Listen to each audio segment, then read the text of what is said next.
ఉన్న బీసీ సంక్షేమ హాస్టల్లో 50% వరకు వార్డెన్లు ఖాళీగా ఉన్నాయి అధ్యక్ష పోస్టులు. మా సత్యసాయి జిల్లాలో 61 హాస్టళ్ళు ఉంటే ఇందులో కేవలం 26 మంది వార్డెన్లు ఉన్నారు అధ్యక్ష. 35 ఖాళీలు ఉన్నాయి అధ్యక్ష ఇప్పటికీ. అదేవిధంగా కుక్స్, కామాటి మరియు వాచ్మెన్ పోస్టులు మా జిల్లాలో 30 పైచిలకు ఖాళీలు ఉన్నాయి అధ్యక్ష. ఇన్ని ఖాళీలు ఉండడం వల్ల పిల్లలు సరైన పర్యవేక్షణ లేక ఇబ్బంది పడుతున్నారు అధ్యక్ష. వీటిని భర్తీ చేసే ఆలోచన ప్రభుత్వం చేస్తోంది అధ్యక్ష. రెండోది, రెసిడెన్షియల్ స్కూల్స్లో మంచి రిజల్ట్స్ ఉండడం వల్ల పేరెంట్స్ చాలా వరకు రెసిడెన్షియల్ స్కూల్స్లో చేర్చడానికి పిల్లల్ని ఇష్టపడుతున్నారు అధ్యక్ష.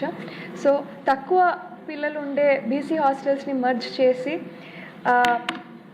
వీటిని రెసిడెన్షియల్ స్కూల్స్గా మార్చే ఆలోచన ప్రభుత్వం చేస్తోంది అధ్యక్ష. అదేవిధంగా పాఠశాలలో సెంట్రల్ సిలబస్ చాలా వరకు ఇంప్లిమెంట్ అయింది అధ్యక్ష. సో 8th క్లాస్ నుంచి నీట్ మరియు ఐఐటి కోచింగ్స్ కోసం స్టేట్ లెవెల్లో ప్రతిభావంతులైన ప్యానెల్ టీచర్స్ ద్వారా ఆన్లైన్ కోచింగ్ వీళ్ళకి ఇప్పించగలిగితే చాలా బాగుంటుందనే ఒక సజెషన్ అధ్యక్ష. అదేవిధంగా 10th క్లాస్ చదివే విద్యార్థులకి English, Hindi, science and maths tutoring జరుగుతుంది అధ్యక్ష.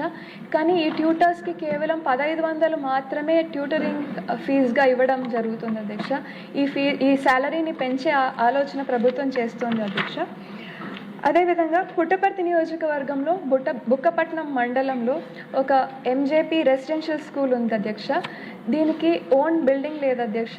ఒక రెంటెడ్ బిల్డింగ్ షెడ్లో నడుపుతున్నారు అధ్యక్ష.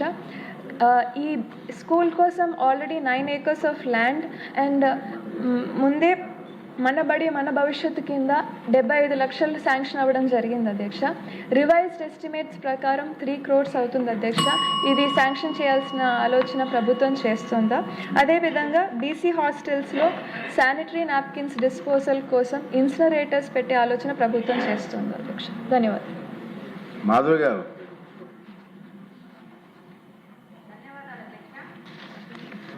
కడప నగరంలో 2004వ సంవత్సరంలో కాలేజీ